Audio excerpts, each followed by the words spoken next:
नमस्कार, पेश आज का न्यूज पॉइंट। मैं हूं विज्ञान प्रकाश। बहस ईपीएफ को लेकर, आप सुनिएगा मेरी बात जरा गौर से और ध्यान से। हमेशा आपसे आग्रह करता हूं, बहस ईपीएफ को लेकर। ये बहस क्या है?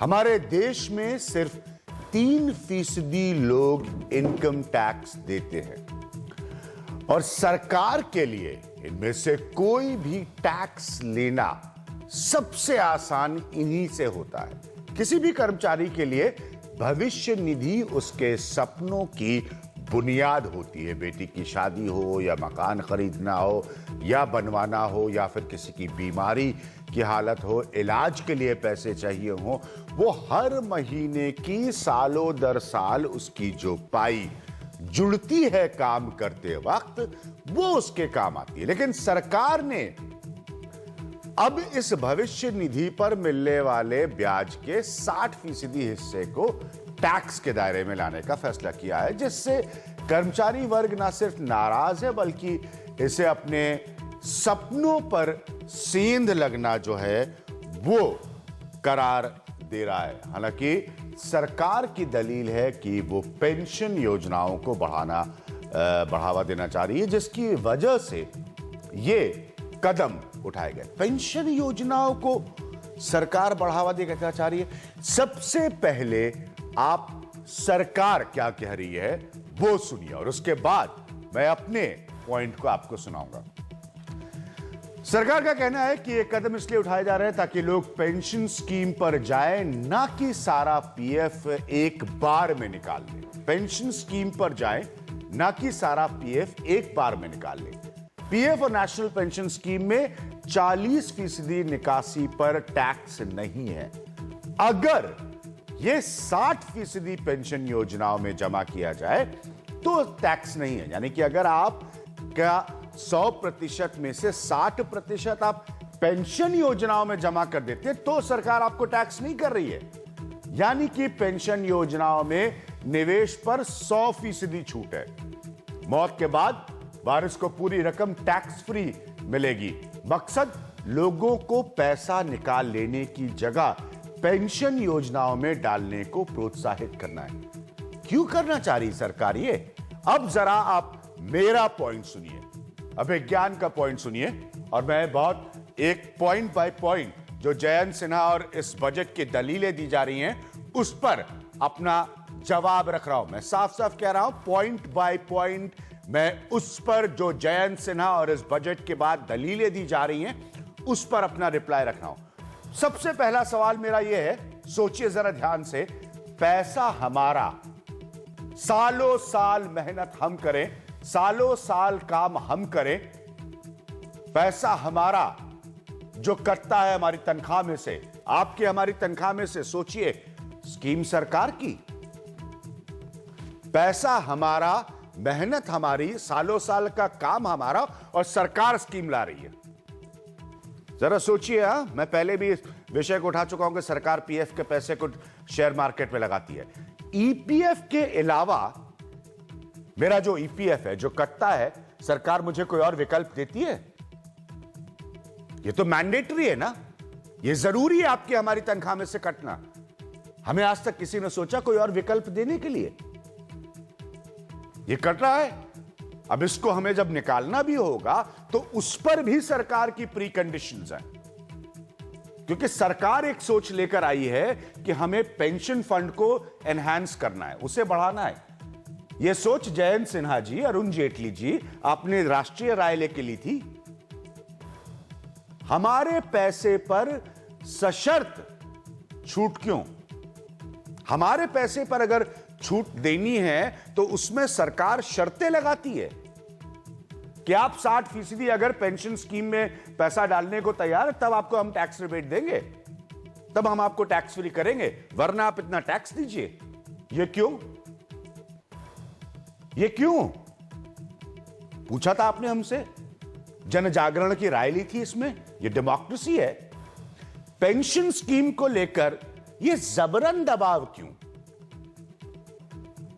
ये सरकार कौन सी सोच लेकर आई है हमारी आर्थिक आजादी के ऊपर, इकोनॉमिक इंडिपेंडेंस के ऊपर, कि सरकार ये कह रही नहीं, नहीं आपको तो पैसा हम चाहते हैं कि आप पेंशन स्कीम में डालें। भाई क्यों डालें?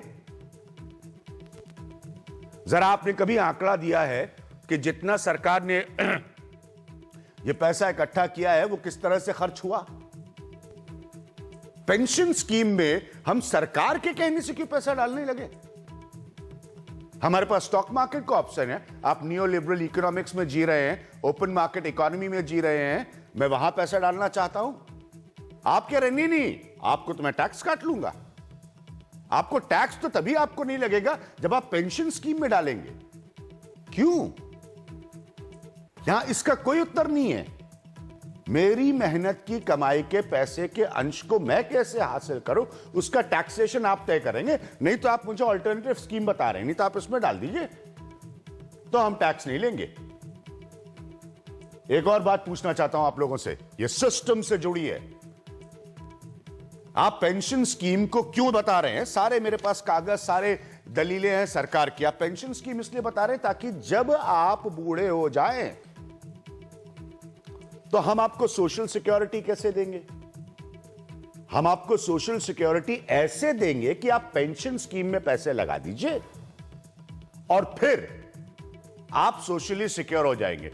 यानी कि बुढ़ापे में सरकारी तंत्र और सिस्टम को देखते हुए, उसमें निहित महाभ्रष्टाचार की तस्वीर को देखते हुए हम सरकारी दफ्तरों के 70 या 75 साल की उम्र में घुटने घिसाएंगे, चक्कर लगाएंगे इस पैसे को हासिल करने के लिए। क्योंकि आपने हमारी आजादी हमारे हिसाब से तो इसके निवेश की छीन ली थी एक समय।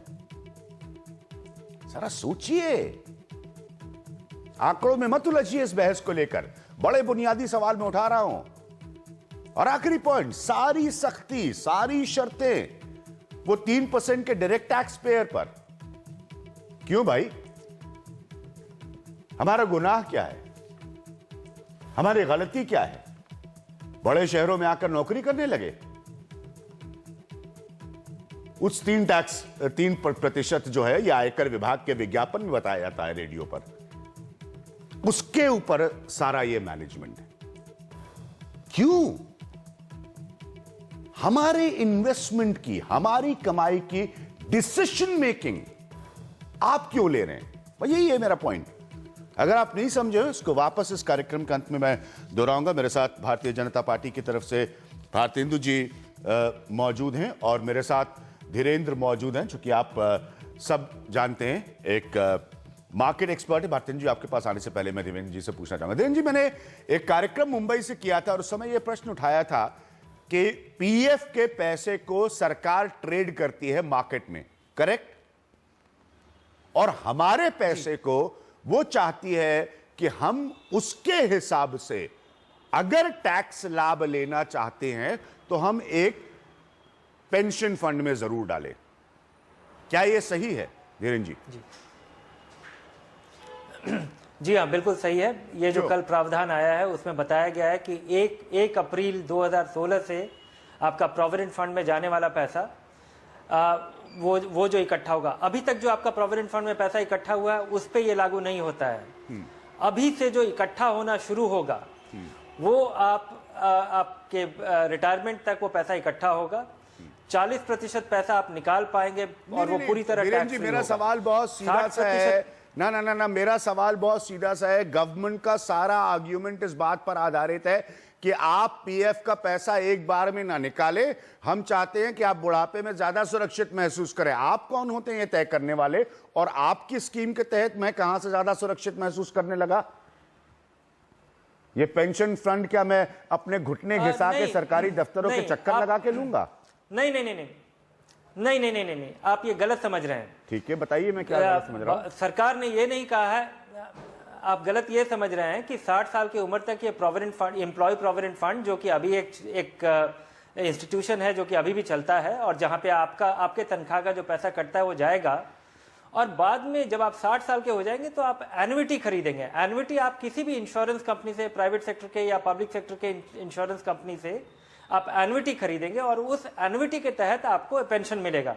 भारत सरकार आपको पेंशन नहीं दे रही है। भारत सरकार आपके इकट्ठा किए हुए पैसे से एन्युटी खरीदने को कह रही है, जिस पे कोई टैक्स नहीं लगेगा और उसके तहत उससे आपको पेंशन मिलेगा, ना कि भारत सरकार आपको पेंशन दे रही है। मेरा पॉइंट सिर्फ इतना सा है धीरेन्द्र जी, भारत सरकार, मैं अपना पैसा शेयर मार्केट में लगाना चाहता हूं, भारत सरकार क्यों तय कर रही है कि मेरा पैसा कहां लगे, एन्युटी में लगे या ना लगे, या मैं उसे प्राइवेट सेक्टर में इन्वेस्ट करूं, पब्लिक सेक्टर में इन्वेस्ट करूं? ये भारत सरकार क्यों तय कर रही है? जब भारत सरकार ने मुझसे ईपीएफ लेते वक्त अपना हिस्सा ले लिया तो वो क्यों तय कर रही है? नहीं, पीएफ लेते समय आपका भारत सरकार ने अपना हिस्सा नहीं लिया है। ठीक है। जब आपके तनख्वाह से जो पैसा कटता है वो उस पे टैक्स नहीं लगता है, जब वो बढ़ता है तब उस पे टैक्स नहीं लगता है। आपका एम्प्लॉयर का जो कंट्रीब्यूशन होता है आपके पीएफ में, उस पे टैक्स नहीं लगता है, बल्कि वो और ये जो सारा पैसा आपका इकट्ठा हो रहा है, हाँ। इस पे टैक्स नहीं लगता है। सालाना 1.5 लाख रुपए तक आपके कंट्रीब्यूशन से, जो आपके एम्प्लॉयर का कंट्रीब्यूशन है उस पे भी टैक्स नहीं लगता है, और उसकी अधिकतम सीमा भी 1.5 लाख रुपए है। उसमें जो ब्याज मिल रहा है, धीरेन्द्र जी, आप जब 33% टीडीएस काट लेते हैं तो उसके बाद भी एक, मैं भूपेश आपको लाना चाहूंगा यहां पर, कि उसके बाद भी तो आप कौन से इसको स्कीम में लाने की कोशिश कर रहे हैं? मैं अपनी इकोनॉमिक इंडिपेंडेंस को रहा हूं, मेरी दलील ये है, सिंपल सी। नहीं, अधिकतर जनता जो है, अभिज्ञान जी, है, अधिकतर जनता आपके जैसे विद्वान नहीं है, आपके जैसे वेल एक्सपोज नहीं है। हाँ। और वैसे भी मैं चाहता हूं, मैं विद्वान नहीं हूं पहली बात, लेकिन मैं चाहता हूं कि जनता समझे कि क्या हो रहा है, ताकि और क्लैरिटी हो उस विषय पर। जी जी बिल्कुल। हाँ। तो जैसे आपने बताया, धीरेन्द्र जी ने समझाया कि जब ये पैसा जमा करते हैं तब हमें टैक्स रिबेट मिलता है। हाँ। हम जितना पैसा जमा करते हैं अपने प्रोविडेंट फंड के लिए, उस पे हम टैक्स नहीं देते हैं। ये राशि हम देते हैं और हमारा एम्प्लॉयर देता है, उस पे भी पैसा नहीं कटता है एम्प्लॉयर का, और ये राशि बढ़ती जाती है। और जब 60 वर्ष की उम्र होती है, हम रिटायर होते हैं, उस समय ये राशि हम एकदम से किसी ऐसे किसी के कहे पे बिजनेस में लगा दें या कोई शेयर खरीदें जो कि एकदम समाप्त हो जाए, हमारा पैसा सर मेरा पॉइंट मुझे समाप्त नहीं सर, मेरा पॉइंट समाप्त तो करने दीजिए। हाँ, जब ये आप अगर हमारा पैसा 0 हो जाता है और एक वृद्ध अवस्था में व्यक्ति बदहाल हो जाता है, उसके पास ना रहने का घर रहता है, ना दवाई के लिए पैसा रहता है, तो ये इसकी चिंता करनी सरकार ही तो करेगी इसकी चिंता। तो इस वजह से सरकार कह रही है कि आप अगर इसे पैसे को निकालिए तो अवश्य निकालिए, मगर उस पर टैक्स दे दीजिए, क्योंकि जब आपने डाला था तब हमने टैक्स नहीं लिया था, आपको टैक्स डिडक्शन करा था हमने। पहले आप लोग ये तय कर लीजिए कि आप टैक्स चाहते हैं पैसा निकलवाने पर, या लोगों की वृद्धावस्था में चिंता चाहते हैं। नहीं, ये पहले आप लोग तय कर लीजिए। स्पष्ट कर दिया। पहले आप लोग तय कर लीजिए। मैं कोट कर रहा हूं। आपने अभी ये कहा कि कोई गलत बिजनेस में इन्वेस्ट कर दे। अरे हर आदमी गलत बिजनेस या सही बिजनेस में इन्वेस्ट करे, उसको आप लोग तब तक फॉलो करेंगे आज से लेकर 60 साल की आयु तक, पहली बात। दूसरी बात, अगर आपको इतनी चिंता है किसी के वृद्धावस्था की, तो भाई मत लीजिए टैक्स, उसको तो उसका सहायता कर दीजिए आप। नहीं, टैक्स तो दुनिया का हर सरकार लेती है। जरा मैं आपके जो आपने बात कही थी उसे स्पष्ट कर दूं। आपका डायरेक्ट टैक्स पेयर सिर्फ 3% है। सचिन जी का बयान है, this is not a revenue mobilisation exercise. किनका बयान है ये?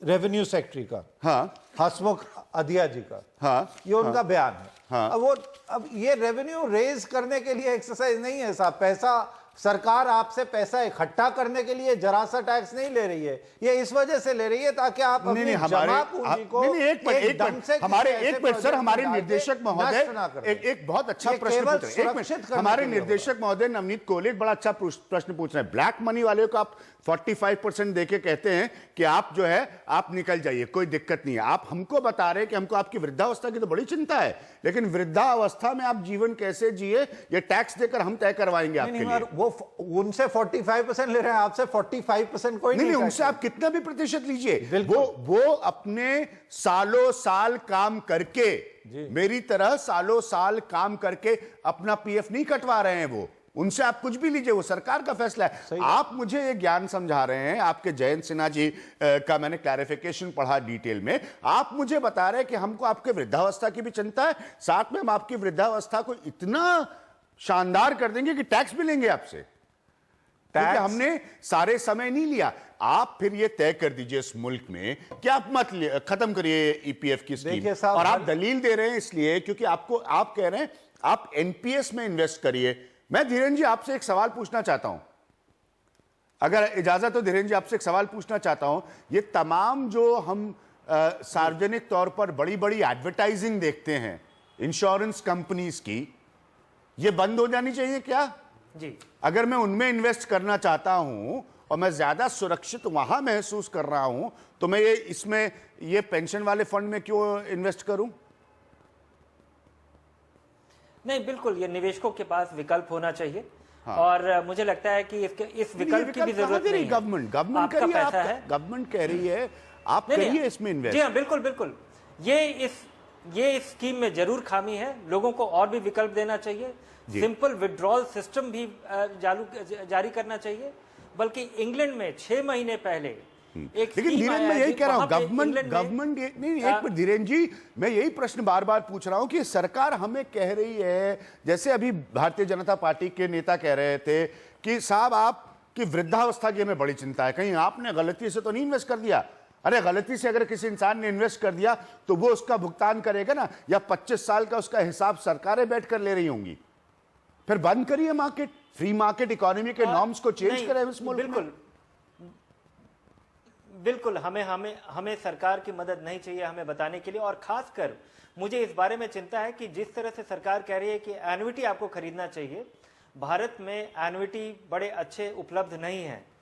और अगर आपके पास जो एन्युटी का रेट्स अभी अगर LIC के आप रेट्स देखें तो ये करीब करीब 6 से 7% का यील्ड बैठता है। 6 से 7% का प्री टैक्स रिटर्न सफिशिएंट नहीं है। इसके लिए आपको एक भारी रकम चाहिए होगी एक नॉर्मल मिडिल क्लास आदमी को।